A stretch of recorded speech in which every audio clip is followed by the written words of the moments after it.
কাছে যেটা আছে 8:15 থেকে 8:20, যেটার মধ্যে ওরা বলছে যে ওই সময়টা ফিট করা হয়নি, মানে বাড়ির যে সিসিটিভি ক্যামেরা আছে সেটা নাকি দেখা যায়নি। তারপর আমরা খবর পাওয়ার সাথে সাথে 8:07 খবরটা আমাদের কাছে এসছে।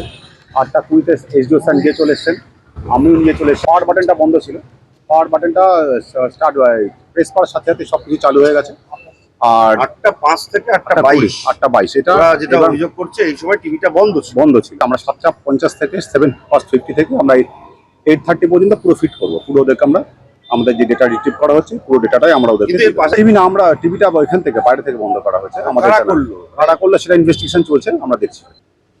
ব্যাপারটা প্রথমত হচ্ছে আমার বেশ ভালো লাগছে। 15 বছর ধরে যে অভিযোগগুলো আমরা করতাম সেই অভিযোগগুলো আজকে তৃণমূল করছে। আর কেন এমনটা ওদের সাথে বারবার হয় বলুন তো?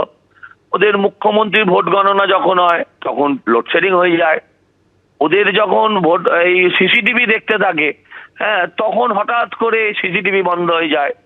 এগুলো কেনই বা হয়? সত্যি শুনুন, যা হয় মঙ্গলের জন্য হয়, যেভাবেই হোক এই সরকারকে ফেলতে হবে। এসব যেগুলো করছে এগুলো নাটক। কোনো টেকনিক্যাল জিনিস কখনো খারাপ হতেও পারে। আমি যেখানকার প্রার্থী, গতদিন আমি থাকাকালীন সেখানকার ওখানকার যারা ডিপার্টমেন্টাল স্টাফ তারা এসে আমায় রিকোয়েস্ট করলো যে আমাদের জেনারেটর সেট থেকে ইলেকট্রিকে যাবে, কয়েক সেকেন্ড বন্ধ হবে।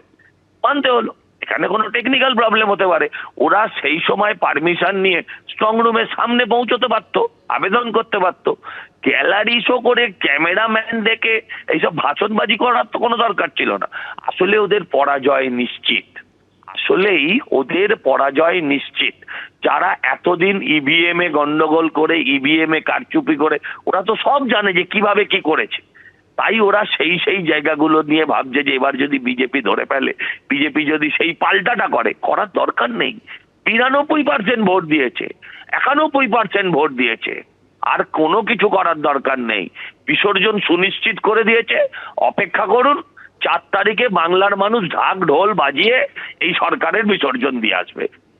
অনেক ধন্যবাদ সজলদা আমাদের সঙ্গে কথা বলার জন্য। বারাসাত গভর্নমেন্ট কলেজ, সেখানে 17 মিনিট 4টি সিসি ক্যামেরা বন্ধ ছিল, মনিটর বন্ধ করে রাখা হয়েছিল। তৃণমূলের দেওয়া ভিডিও এবং তৃণমূলের এমনটাই অভিযোগ। বিজেপি প্রার্থী বরানগরের তার প্রতিক্রিয়া আপনারা শুনলেন। অন্যদিকে ইয়ারও দাবি করছেন ডিসপ্লে মনিটরের কানেকশনের সমস্যা থাকাতেই দেখা যাচ্ছিল না ফুটেজ। বারাসাত গভর্নমেন্ট কলেজ এবং গভর্নমেন্ট হাই স্কুলে যে বাইরে সিসিটিভি ক্যামেরাগুলো আছে, হঠাৎ সেখানে 8:05 পরে 8:08 নাগাদ সেই গ্রুপে আমার কাছে একটা মেসেজ আছে। সে জানালো যে এটা বন্ধ আছে, এটা বন্ধ হয়ে গেছে 8:05 থেকে।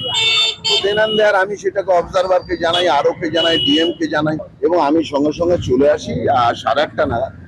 আর শুনলাম যে 8:22-23 ঠিক হয়ে গেছে, অর্থাৎ 17 থেকে 18 মিনিট ব্ল্যাক আউট ছিল।